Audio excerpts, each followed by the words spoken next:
So you got to be extra sharp. You got to ask questions. You got to know what you're doing, and you can't give up because you're going to make mistakes. You're going to make a lot of mistakes, and it's good mistakes as long as you can afford them.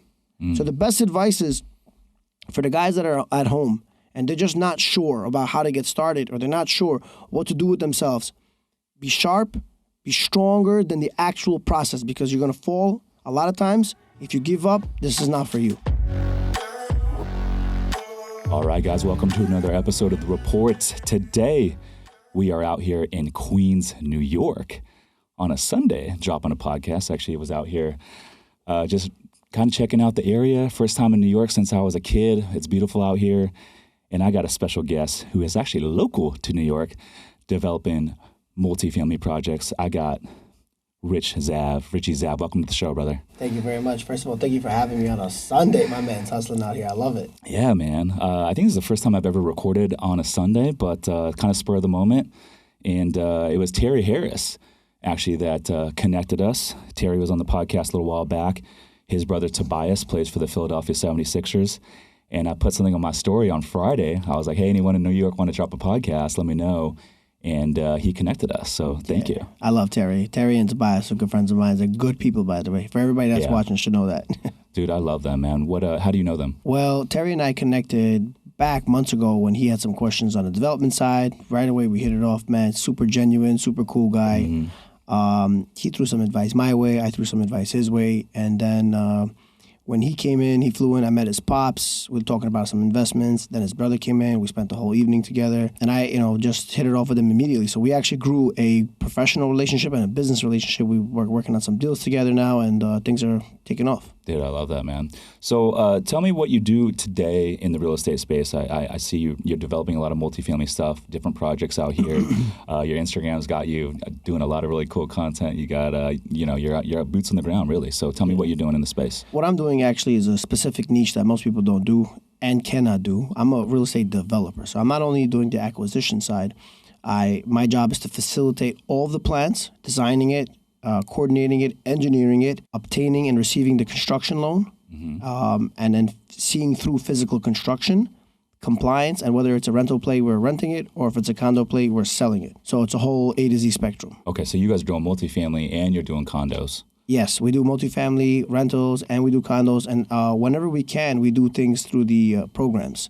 So if rental play has a 421A tax abatement, I'll be doing that as well. And so are you guys typically doing higher end finishes or are you guys typically doing more workforce stuff? Depending on the part of the neighborhood, we'll do super high end finishes. So some of my rentals are nicer than some condos being built right now in Brooklyn. So I like to go all out. I don't see it as I saved $50,000. I've invested that $50,000 because I know when somebody comes to our property to acquire it, eventually you want to sell a 1031 exchange, they know how difficult it is to achieve and obtain those finishes. They'll appreciate it. Therefore, the negotiation goes more in my favor than it is in their favor. Got it. That makes a lot of sense. And so how do you determine, hey, we're gonna build out multifamily and we're gonna rent these out versus we're gonna build condos to sell? All right. So that's a pretty much an easy question. I like that question. Formula-based, everything goes by price per square foot, and then if the cap is high enough where you're making more money percentage-wise than what you can anywhere else, that's a rental hold and play. Another perk to that is if you know you're getting a tax abatement program and you can hold it for 25, 35 years with a sunrise and you can depreciate it off your taxes, it just all depends on what qualifies and tailors for you, then it's a rental play. But a beginning part of my career was trying to stack cash on cash. So I did a lot of condos. And that's a great way to double, sometimes triple your money on the investment. So if there's a high enough return in a very nice neighborhood, I'll go the condo route. Sometimes your cost could be $600 a foot, and you could sell out $1,500 a foot, 10,000 square feet, and you're looking at a big bang. So it's just play by play. And if you're able to sustain it, I would say that we like to do rentals. Got it. And so are you typically buying properties like existing buildings and then tearing them down, or are you purchasing just the land? So I actually had my most recent condo was a textile manufacturing slit and multifamily residential with commercial. So it was a 25-footer and a 50-footer. What we did was I bought the lots. I did a reappropriation of the lot. So it wasn't a merger. It was a subdivision. So now I made them 25, 25, and 25. and I demolished all of it. And the purpose of that was, first of all, it's not that, there are certain incentives you can get on the FAR, deduction, bonuses, where if you build a new building versus working on the existing footprint, including the basement, cellar, and the maximum height of the building. So we value add and engineer every single part of the process. And if we can see that by destroying or doing the demolition can add more value, we go that route. Yeah, that's interesting. And so, out here in New York, there's a lot of bureaucracy and red tape similar to California where I live. So I'm curious in terms of like the permitting process and all the different studies you got to get through in order to be shovel ready and actually start the build out can be extensive. What is that process like out here in New York? Oh man, there's a lot of. First of all, I know that there's a lot of bureaucracy and red tape in every state. I know that LA got plenty of bureaucracy. Talking to you before this and talking to Terry, knowing that it could take years sometimes. We do have a lot of red tape, and the process. And I'm going to get in detail. It starts from, let's say, getting a survey, getting an architect's report, understanding the geotech report, the type of soil. You definitely need HPD to approve you. You need DOB to approve you. It could take between 4 and 6 months, whether it's DOB Hub or DOB Now. You got to submit the plans. You'll have a plan examiner go into a room with you, and they'll give comments, and you'll have to resolve those comments. And that's on 3 sets of plans: architectural, structural, and then mechanical, electrical, plumbing. Energy code is constantly being updated. So if you put in a plan, your architect's always the first to start. So if he put in a plan in 3 months ago and your MEP only started after he got the plans from the architect, Energy code got updated, let's say 2 weeks ago, that's affecting your plans. And therefore you need to go and re-update them. And every time you re-update them, you have PAA fees and you have filing fees. And you got to pay them, bro. That's really the bureaucracy. A lot of people don't understand that until you don't pay those DOB filing fees, you won't get approved. And some people, it'll say pay now or pay at the end when you're approved. That's how they determine if you're a serious developer or not. Because most guys will be like, oh, I'll leverage the money. Nah, man, it's $3,000, bro. Pay the 3 Gs. The faster you pay, the faster the plan examiner will get in the room and approve you. Yeah. Hey, we got a lot of red tape. So typically on average, like what is the turnaround time to get permits so you can be shovel ready? So it would take about the average developer, right? I don't know how serious the person's team is, how quickly they can turn around comments, but if you're on the money and you know what you're doing, it could take anywhere between 3 and 6 months. I've seen That's not bad at all. But I've seen plans. Like I have a site that I'm doing right now, and I'm at the 8th month, and I'm on top of my stuff, and it's all the same engineers, and it's all the same plan examiners. You'd be surprised how I don't want to say small. The city's not that there's a handful of plan examiners. So once you file enough buildings, you're basically dealing with the same set of guys. I had a scenario where a plan examiner retired on me, and when he retired, you know who walked in? Some young kid that just graduated college. This is his first time reviewing plans, and bro, it's sucking and draining the life out of me.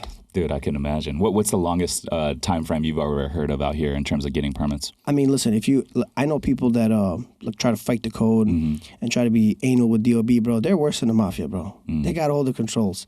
So I've seen somebody hold out for over 3 years, and it's a problem.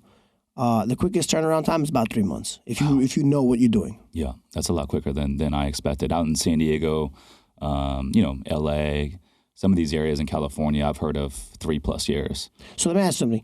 Does that mean that people are buying properties in contract contingent on approval plans? So like they'll hold out 3 years, and then when the plans get approved, they'll close? No, they'll buy the land or they'll buy the property, and then they will go through the entire permitting process. A lot of other developers, they might, if it's a tear down, they might keep the existing building up, and they might operate it at some component to bring in some cash until they get the permits. And then one of the extra strategies is actually when they get the permits ready to go, they might position it to sell to another buyer with the permits in hand because it's kind of a value add. You save the time. And so, exactly. And so they might be able to make a nice spread without having to do all the work. Right. And then if they don't get a number they're looking for, then they'll just do the build out and capture that themselves. But yeah, I mean, 3+ years is the norm out there. We do have an ADU play out in California, so there is a shortage of affordable housing in all markets in California, a lot of the coastal markets at least. And so basically they have a fast track to where you could pick up a property as long as you have the available square footage. You could convert a garage or you can build multiple units in your backyard. And there is a fast track permitting process there, but the fast track is like they say it's 6 months. I just went through it. It took me about 2 years to get them approved. And this is just for a garage conversion on one of my properties in San Diego. It's crazy. That sounds bad. I mean, we also have a similar program like that under the 421A where it provides affordable housing, and it's called, there's under the affordable housing 421A, I think it's -16 or -15, one of those provisions. There are two avenues. There's the affordability that goes under 7030, and then there's the affordability which will go under HPS, which is homeless placement services. Okay. So they'll take people that are in shelters and put them into HPS building.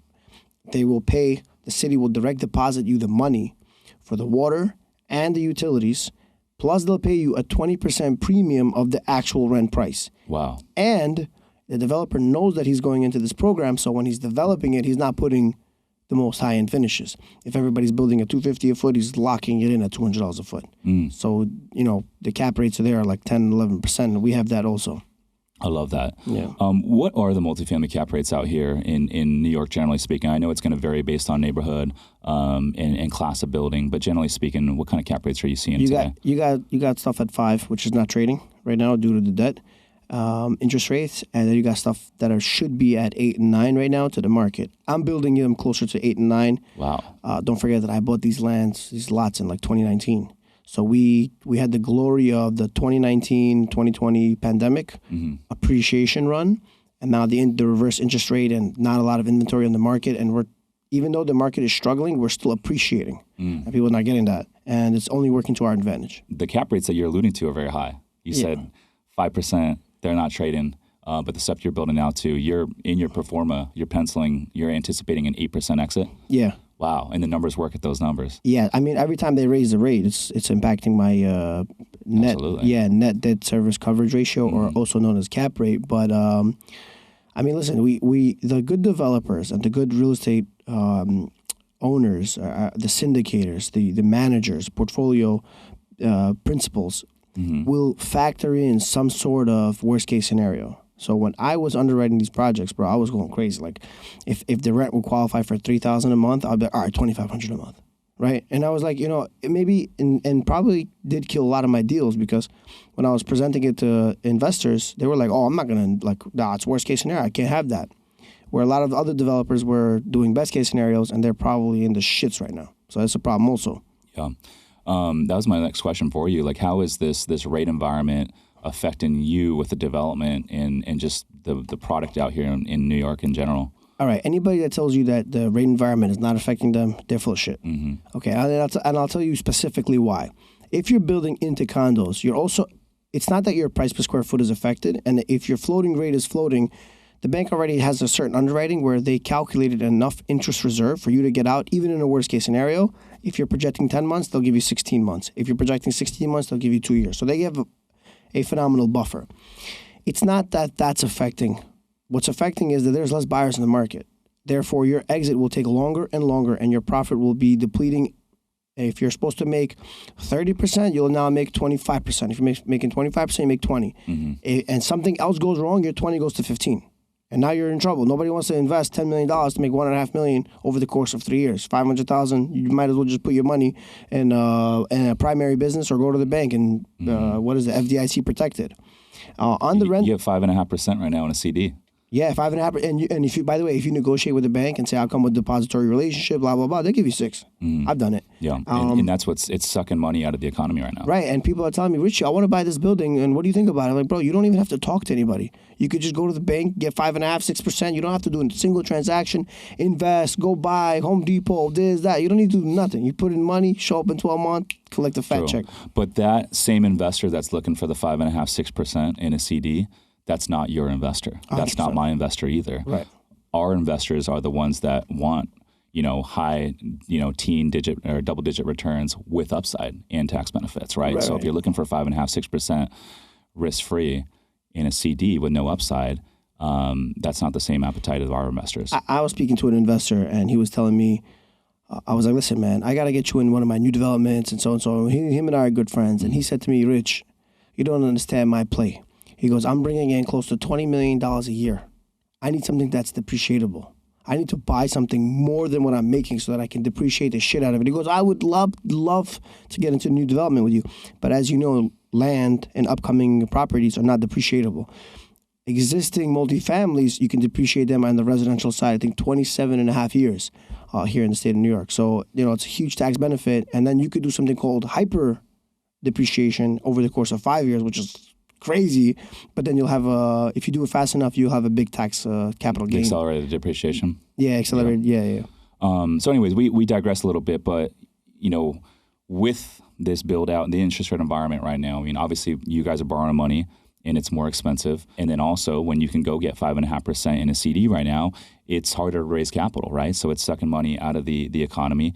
And then when you guys are doing these build outs and you're looking to exit, especially with the condos, there's less buyers in the marketplace. Yeah. Are you guys being affected in terms of the rents? What are you guys seeing out here at the rents? If you love real estate investing, passive income, and tax benefits, but don't have the time, my company, Summers Capital, is buying boutique hotels right now. We source the deals, we renovate the properties, and we even handle all the day-to-day management, making it truly hands-off for our investors. If you want to learn more to see if we can help you, visit summerscapital.com/invest to book a call with our team. Again, that's summerscapital.com/invest. Now back to the show. So I have a rental building that I just completed. I just got my TCO.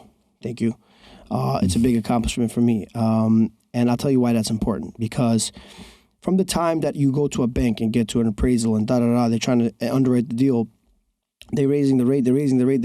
Two things are happening. Your debt service coverage ratio is technically coming down because your interest is now more, your mortgage on the property. However, what people are not seeing is if nobody's borrowing, everyone's renting. Now, the rental market is on fire, especially in the markets that I'm building in Brooklyn, are a bliss. Things that are under worst case scenario at $2,400. But I just rented out the other day a $4,000 one bedroom. Wow. I'm not talking about downtown Brooklyn. I'm talking about like Ocean Hill. If people know about the market, it's near Bushwick. It's a great neighborhood, but it's not a $4,000 a month apartment product. And I'm only getting that because that guy can't rent anything. Everybody and their mother are renting right now, and it's causing this frenzy of renters. And people don't want to invest it, where they're telling themselves, "I could have bought something at 5%." They can't convince themselves because now we're closer to 8%. They're like, "Oh, I'd rather just wait."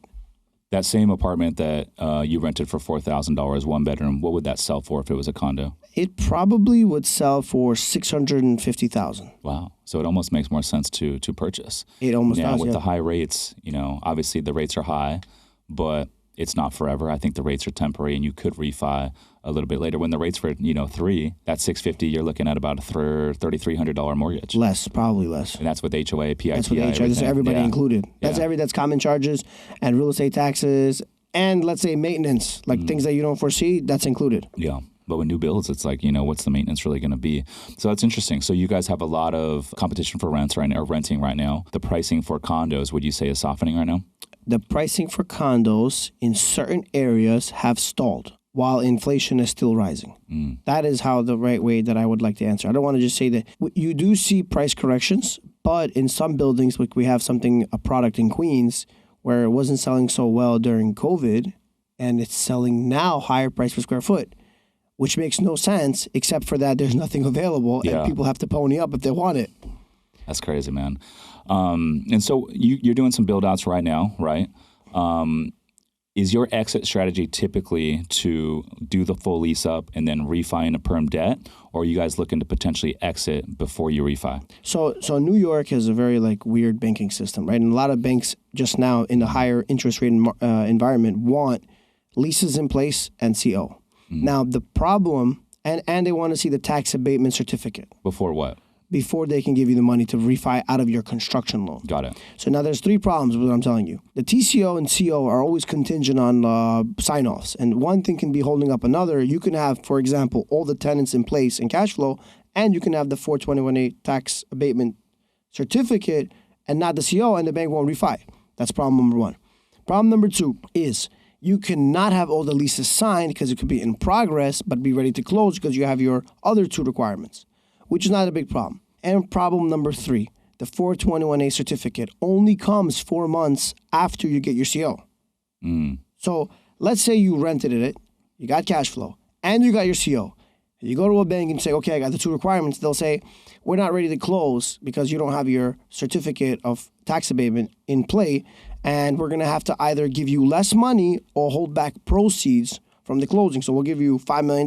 We're going to hold $500,000 until you present us a certificate. So the problem is now is all of our rental plays were refinancing, and we start them very early, and we're working with banks that actually understand the process. So that tomorrow, they're like, we don't know what this 421 is. You may not get it. Like a bank that refinanced somebody else, they understand. Question for you, though. So when you get your CO, then you start your lease-up phase, right? In a lot of these properties, you're not going to lease up overnight. So you said the 421 tax abatement, that typically takes about 3 months. 4 months from the CO. 4 months, and aren't you busy leasing up these buildings within those 4 months anyways before you can actually refi? Yeah. So one thing I will tell you is, I'm leasing this building up in less than 30 days. Wow. How many units are we talking? We're talking about 10 units. Okay. Got it. It's happening very quickly. That is because I built the right product, number one. That is because I priced it correctly, number two. And number three, I offer them concessions. Okay. So where there's a broker fee on every single apartment, I'm doing no fee. Where they're not giving you any weeks or whatever free, I'm giving them a full month. If they're taking a 2-year lease, 2 months free at the end, contingent, they pay every single month on time. So their net effective rent is from $3,500, it goes down to $2,800. And so I'm offering these incentives because, and I'll tell you why, I don't want to pay an extra month of interest on a full building at 10% where my construction load is floating and they raise the rate another point and I'll be paying 11 points. On $5 million, that's $50,000. I'd rather have a scenario where I'm collecting the cash flow and I'm profiting. And even though it's a slight profit, I'm able to go to the bank and say, yo, I'm profiting. Get some cheaper debt. Yeah. So when you do that, though, with the concessions, I know in California there's rent control in a lot of markets. You guys have rent control out here. Does that affect your ability to raise rents in year two? Yes. Number one, first of all, you have to be extremely careful when you do concessions because you don't want them to tie into the rent stabilization rules. If you're renting out your apartments for less than, and I don't know if somebody online can check this, I believe it's $2,960, okay. $2,960, that unit automatically becomes rent stabilized. So as long as your concessions don't fall below on the net effective side, below, let's say, on the gross effective $2,960, then that unit is not rent stabilized. So you can give somebody a concession, and if the number is $2,960 or $2,970, I don't remember. I just remember it's like on the cusp of $3,000. If you're at $3,000, for example, you're not rent stabilized. And therefore, it'll be easier for you on year 2, year 3, year 4. Once you do one apartment that's stabilized, it's stabilized. Gotcha. And you can't get out of that. So that is why I'm offering heavy concessions because I don't want to have a situation where I'm renting for $2,500 and I'm stabilized. The building value drops significantly. Yeah. No, that's interesting. I'm renting I just moved into a new build. I rent where I live. I just moved into a new construction. It's like a 400-unit property. It's going to take them 12 months to lease it up. But I was like literally the first person to move in. And so with my particular unit, I got in for like a good price. And that same unit right now is going for like 40% more than what I locked in for 18 months. Wow. So I'm curious, I'm wondering how much they're going to bump me. You got to sublease that. And how much can they bump me? Sublease that, bro. I don't want to move out, man. I love it there. So tell me about the 421 tax abatement. How does it work and what exactly is it? All right. So and this is what I love about my job, bro. I so love that you gave me that question. First of all, as a real estate developer, you're not always on the field in construction. There's a lot of back-end work. Like you said, you mentioned before. A lot of the hard challenges are back at the office and strategizing. And the 421A was probably the biggest strategy because now officially it's expired. In June 15th of 2022, they said that if you're not able to pull permits and have special inspections, your technical reports about your concrete foundation being put in place, you don't qualify in the tax payment no longer. Now, you can imagine in that summer of 2022, and before June, everybody and their mother was laying down foundations in Brooklyn. I was calling my concrete guys that I've worked with for years. And I'm like, hey, what's up, my friend? What are we doing? And he's like, yo, I'm busy for months. I'm like, yo, I'm your best customer. You coming to me, you doing my stuff first. You doing everybody else's stuff.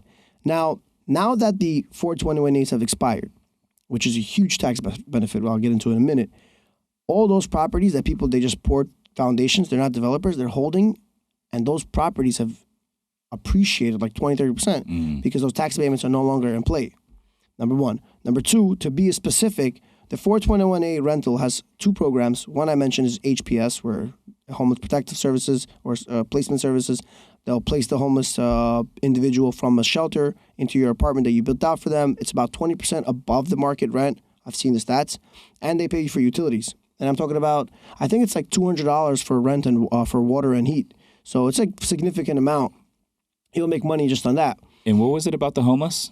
You have to rent it to homeless? Well, it's a workbook. They will place That's why it's called. They place it's the homeless placement tenant. service. Yeah, they give you the tenant. You just got to. And then they them. guarantee the rent too. They're direct depositing it to you. Wow. Yeah, it's like you don't have to do anything. There's obviously some other qualifications. The individual that lives there has to do the paperwork every year, and it's a lengthy process. So unless they're quick, it takes them about 2 months to get all their paperwork together. But as you understand, And who's paying for this? The taxpayers are paying for this? Yeah, absolutely. Because you're getting the tax abatement as the property owner. Yeah, so well, you're not paying property taxes for what, 10 years? No, it's a 25-year. 25 years. Let me correct myself. It's a 35-year tax abatement, and 25 years is locked, and the last 10 is a sunrise. What does that mean? So in year 25, they'll slowly give you the reassessed 26, 27, 28, 29, all the way to the 35th year to where the market should be for the taxes on the tax rate. So you still have a tax concession in year 26 till year 34, but by year 35, you're paying the taxes that a normal person would have built through. But now there's two parts of the tax abatement, and all my tax consultants are going to love me for this. There is a scenario where you do the 421A and they reassess the taxes to a smaller amount, where it could be, let's say, the land you bought was $1,000 a year, it becomes $10,000, and then it locks at 10. So you're still ahead. And then there's something called a tax freeze. So on my building that I just finished on Atlantic Avenue, my taxes annually on this 10-unit building over 15,000 square feet, 85 feet tall, will be at $897 annually. Wow. For 25 years? For 25 years. Wow, that's great. Now, what happens when you sell that to the next buyer? It's locked. It's locked in. It's locked in. No matter how many buyers, they're going to be under the same tax abatement. It's protected, yeah. Wow.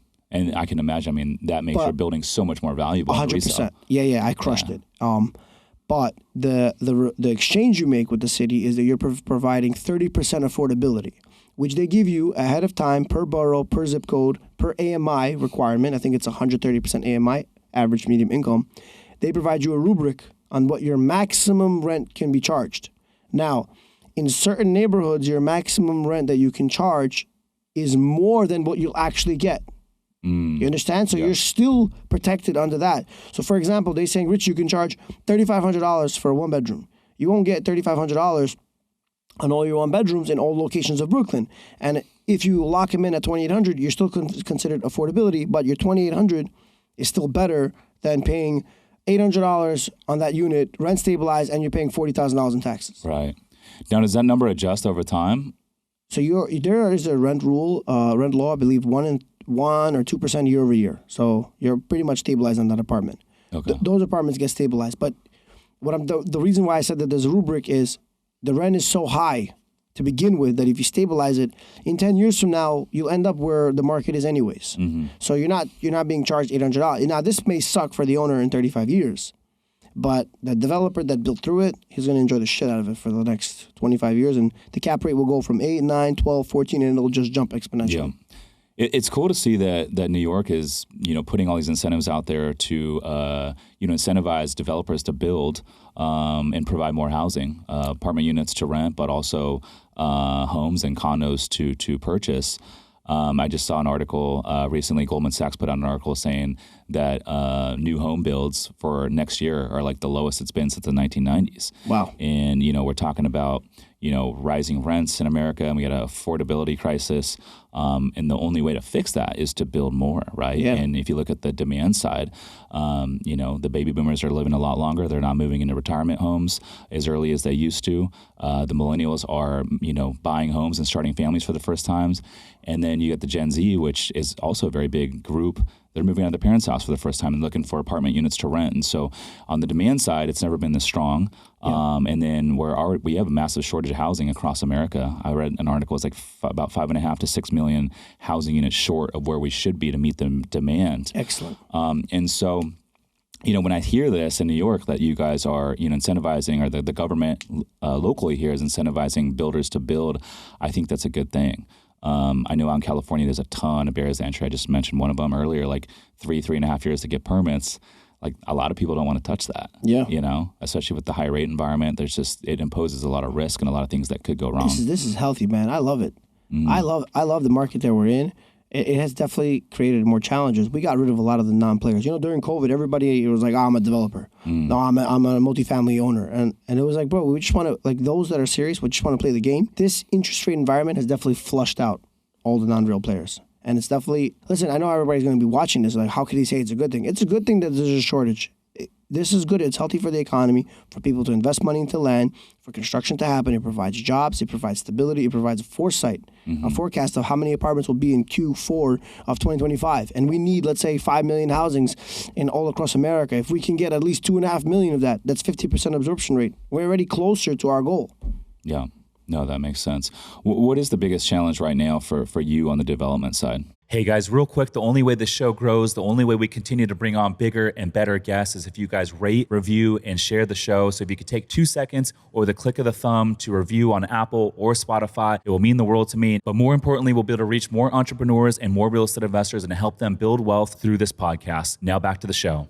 Biggest challenge for me personally is just staying to course. You know, we're scaling so quickly, and it's difficult to kind of have everybody have a piece. And where I once started, where $500,000 was like a lot of money for me on the investment side, I probably will turn down a guy that comes to me with $2.5 million today.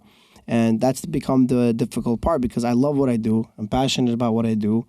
And the process is fun. It has its challenges, but how can you scale? How much can you build? And, I know some of the largest developers in the business right now here in New York, and they're struggling with 5,000 units. And that's a lot of units, man. We're not talking about like Missouri or South Carolina or Wisconsin where you can buy a complex for $1 million. You know, the lot here alone, some of the lots trade for 40, 50 million.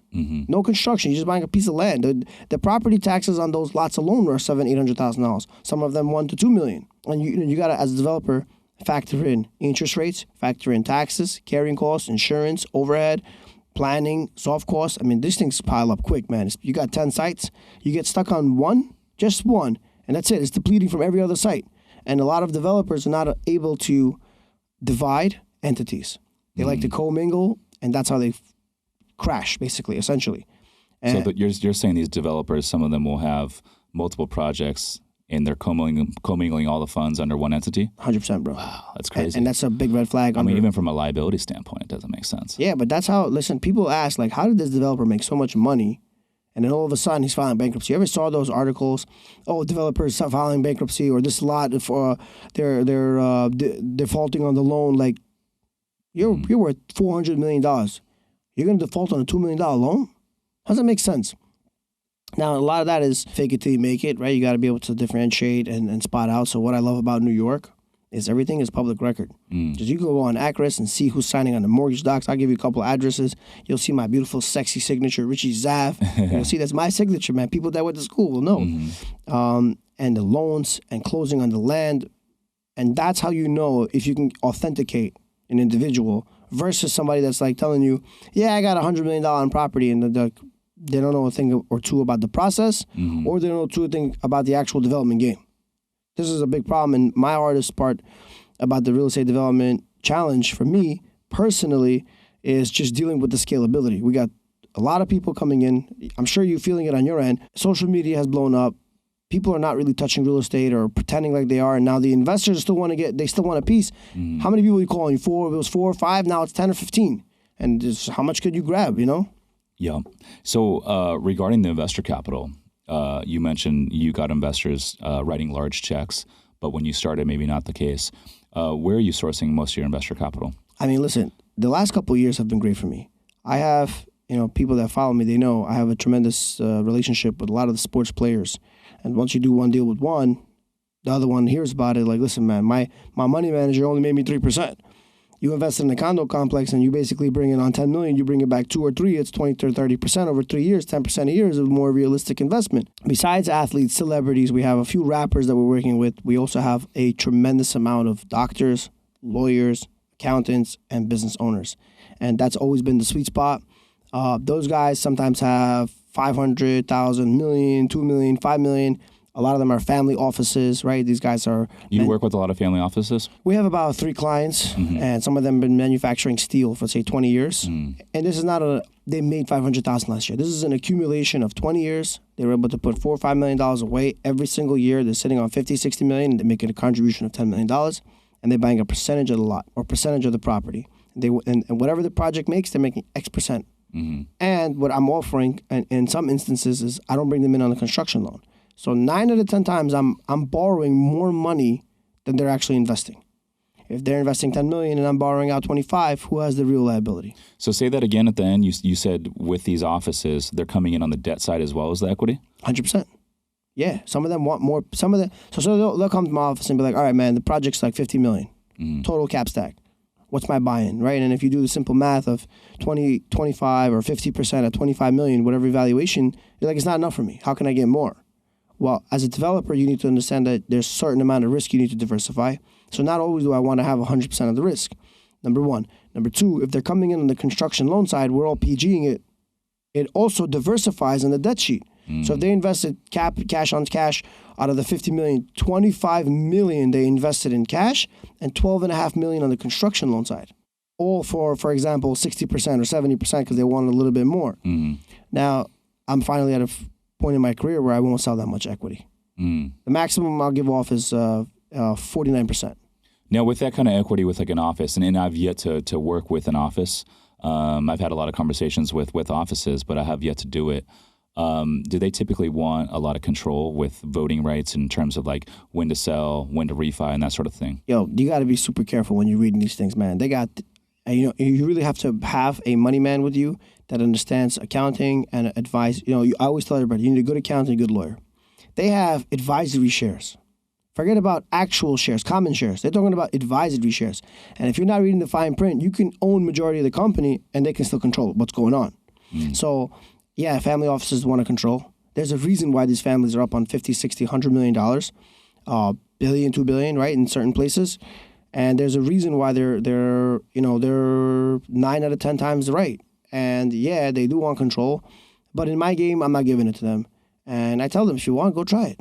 Yeah. Go buy the land. Go, bro. Take your head and knock it against the cinder block wall, bro.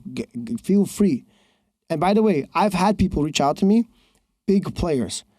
Hey, we want you on the site, blah, blah, blah. We're about to sign a contract. Deal falls apart. They go do their thing. And 2 years later, they call me back. We're buying another site, and we want to work with you. And I say, and it's so much easier for me to have that conversation because I tell them, guys, we sat at the table before.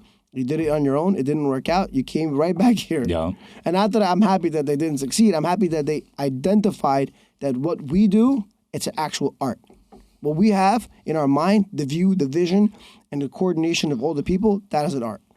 Yeah, dude, I love that. Because for us, we're self-operators, right? So we're fully integrated. We manage our own stuff as well, which gives us full control. And I love our investors. Our investors invest with us because they trust us, right?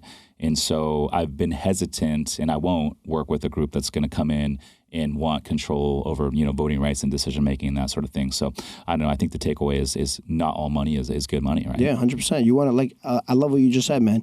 A lot of people overlook integrity and reputation, and I learned it from a close person to me. Last year was a big lesson. Your reputation is worth what you're willing to make a dollar amount out of it. So if you're willing to sell your soul for $50,000, that's what your reputation's worth. If your reputation's worth $5 billion, that's what your reputation's worth.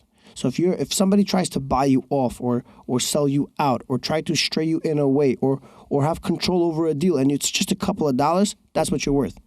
But now on the retrospective side, if someone sees that you cannot be bought and they know you're as straight as an arrow and there's no amount of money that'll change the way you operate, all the investors, everybody sees that on the sidelines. And if they don't invest with you today in a year, they'll come back to you in 3 years because they know that in the last 20 projects, you did right by every single person. But if you get one opportunity just to get ahead, nobody will invest with you. And that's what I've learned last year from a very close person to me, is that your reputation is just for life. And a lot of people, they don't see that. They just see the, 5-year, 10-year run. It goes a lot farther. You do this long enough, you know how quickly you could put together $500 million fund? Mm-hmm. And I've seen it happen last year. And it was like, reputation's important. That's so good, man. Yeah, I agree. I think, when times are good, it's hard to kind of see behind the curtain. But when things go south, it's like how you treat your investors, how you treat your team, how you treat those people that are around you, that goes much further. Yeah, nobody wants to just see one guy winning, 100%. No. If you have a real estate development office or a real estate multifamily office, I'm sure you have a lot of employees, right? And the culture is important. And if you see that not only, it's a good milestone. You buy yourself a new watch. You buy yourself a new car. If you're the only one buying a new watch or a new car, that's not right. I feel like everybody on the team is winning And that's how you know the company's thriving. If it's just one guy winning, that's just a fix in the game that he has temporarily until it just busts in his face. Yeah. What's the best deal you've ever done? I have a couple good deals. So a couple of deals that I did were in the beginning of my career, and I went to auction houses and based on borough and county. Mm-hmm.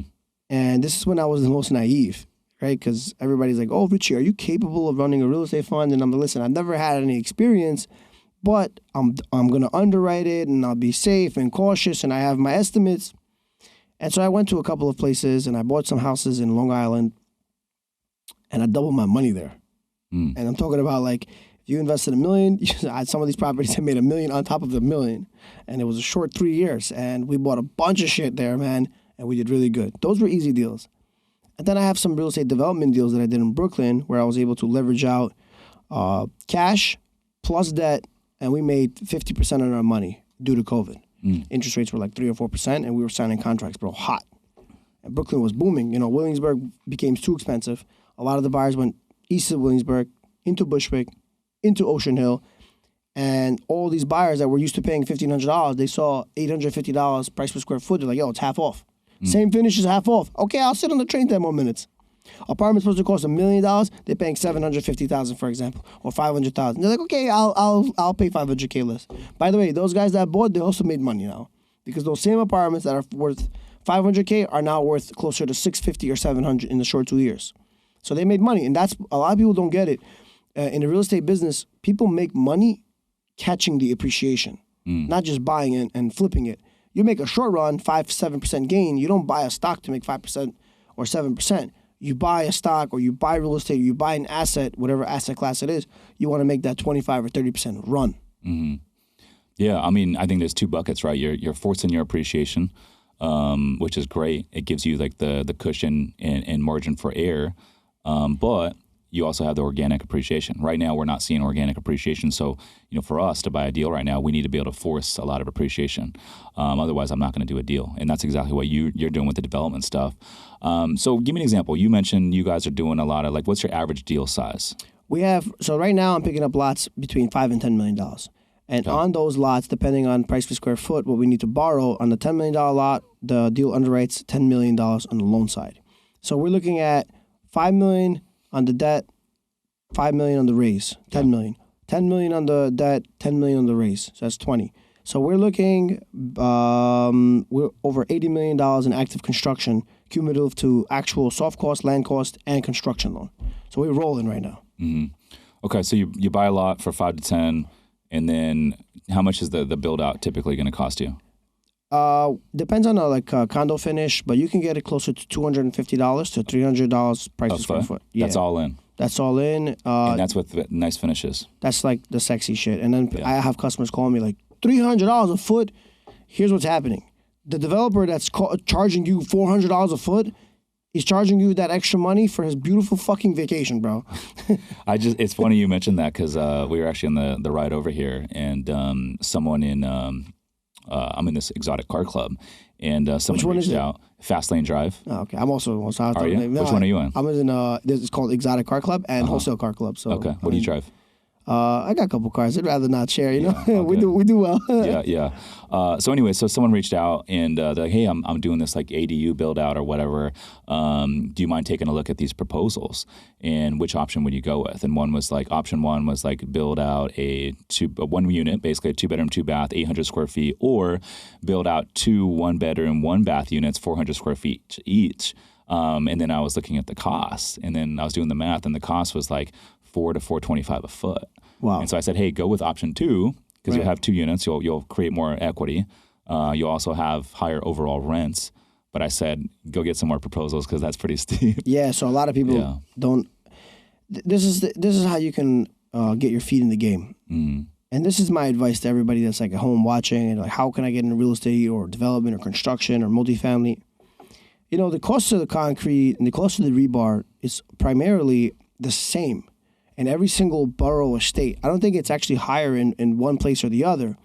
We're not talking about manufacturing stuff in Thailand or China or Turkey. We're talking about things that are done here, right? So you're buying concrete mix, Home Depot, or you're doing it from a local supplier or vendor. whatever that concrete mix is, whatever that rebar is, you're looking at a 2 to 4% difference in mock-up in price. Now, labor, right? We're not talking about union laborers because that's on different sites, that's different requirements. Most of the guys in my business, they're not using union guys. Anywhere between $250 and $350 a day for labor. And then the rest is overhead mock-up. So if the guy has a secretary, you as a consumer have to say, okay, I'm paying this individual X, Y, and Z because he needs to make a profit.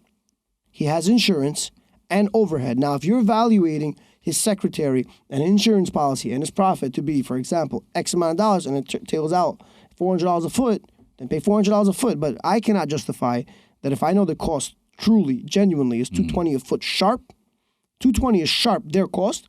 Okay, the guy's got to make money, his time. He has errors. He eats the errors. No problem. Make your spread 20, 30%. Make a healthy living, but let me make a living as well. So $250 a foot is condo.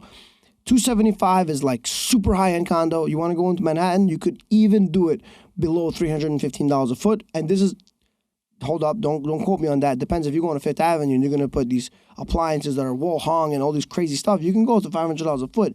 But everything that's happening in Brooklyn, regular things, washer, dryer, Bosch, Miele, paneled fridge, paneled dishwasher, overhead, countertop, waterfall, backsplash, the same stone, 5-inch, 6-inch, 7-inch white oak, select quality, tiles, floor, wall, ceiling, cove lights, niches, right? All those features that I just mentioned, including an elevator, Bluetooth audio, rain shower, right? So that audio is in the shower, it's just anti-water, and it has one in the kitchen. All of that can be done less than $275 a foot. So when I hear people saying, like, contractor called me, Richie, I know you got a lot of work, let's work. All right, how much you charge the price per square foot? It depends. Okay, that's already bothering me. But I say, okay, no problem. It depends. Let's say Brooklyn, Bushwick style. He goes, yeah, it's about $350 a foot. I say, you know what? Yeah, send me an email. Thanks. All right, I'll call you later, man. And never call that guy back. Yeah. You want to make $100 a foot on somebody that understands what they're doing, bro. Like, be a little bit more competitive. I'm not expecting him to say $220 a foot.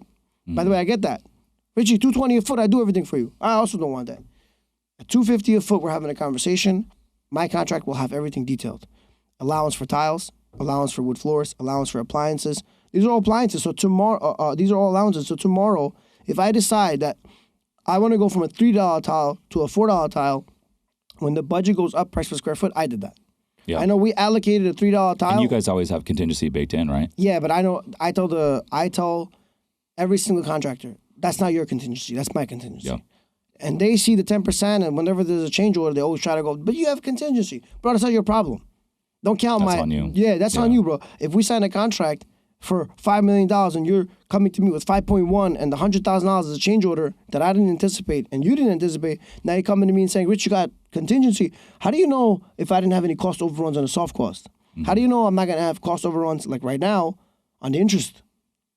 I borrowed money at 3.8%. The rate is floating. It's at 11%, bro.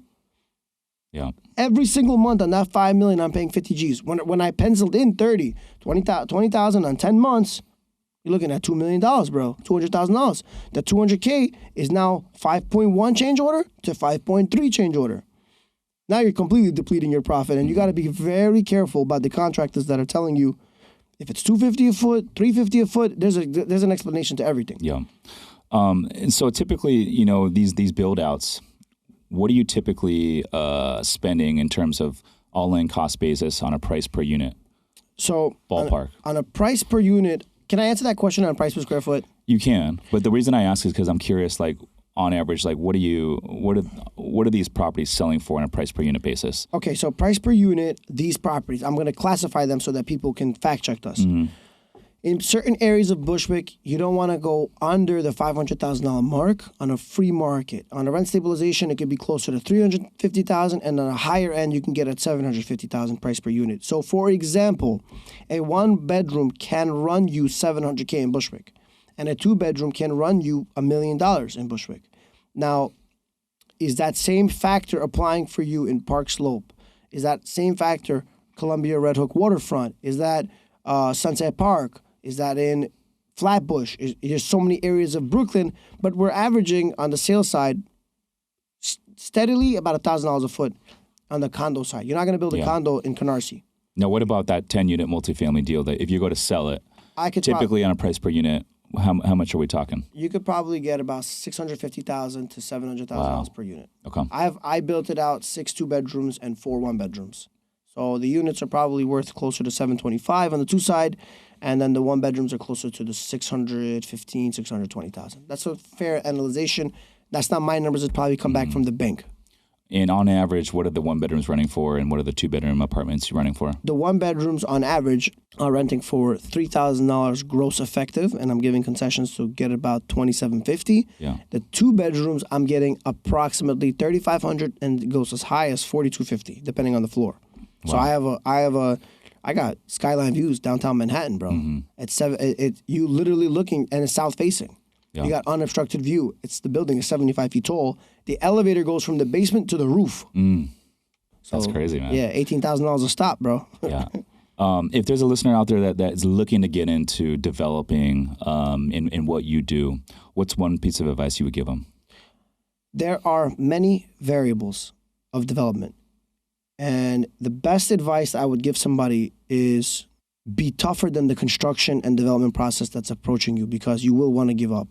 And, remember in school, you didn't know X, Y, and this equals B, and you didn't know how to spell and the grammar, and you had to prepare for SATs, and you had Regents, and now you're in college. This is not that, bro. This is all of that, and then applying that into real world. So you got to know the back end front between tax abatements. DOB has their own set of bureaucracies. The banks have their own set of bureaucracies. The engineers have their own style. You're dealing with somebody that's good. They're going to give you their attitude. You got to learn how to have people skills. Construction's a whole different animal. The guy can use a concrete mix that has 3,000 PSI, and the plan can call for 5,000 PSI. Now, if it's your first time doing construction, you're not reading plans, and you see the guys doing the concrete mix, you're like, okay, he's putting concrete. He just duped you on 2,000 PSI. Not only he duped you on the structural integrity, he duped you on the price. So you got to be extra sharp. You got to ask questions. You got to know what you're doing, and you can't give up, because you're going to make mistakes. You're going to make a lot of mistakes, and it's good mistakes as long as you can afford them. So the best advice is for the guys that are at home and they're just not sure about how to get started, or they're not sure what to do with themselves. Be sharp, be stronger than the actual process, because you're going to fall a lot of times. If you give up, this is not for you. That's so good. Dude, I appreciate you coming on the pod, man. Absolutely. It's been a pleasure, and I've had a good time out here in New York, man. We were actually out in Brooklyn last night at the Celtics and Nets game. So when you were talking about Brooklyn and all of the stuff you're developing out there, I was like, I got a lot of good friends. Side note on those teams. Yeah. Okay. I like that. They know. They're watching. They follow me. If you guys, I'm not going to say who, but if you go on my Instagram, you just go see who's following me. You'll find a couple of guys. I love that, man. We'll have to connect again, man. I'll definitely be back out here maybe later this winter, and I'd love to connect and maybe check out some of your projects, man. We're doing a part 2? Let's do a part 2. And come out to San Diego sometime, man. Absolutely, man. Yeah. When I come out, no problem. I appreciate you, bro. He's Richie Zav. I'm Rich Summers. Listeners, thanks for tuning in. We'll see you in the next one. Peace.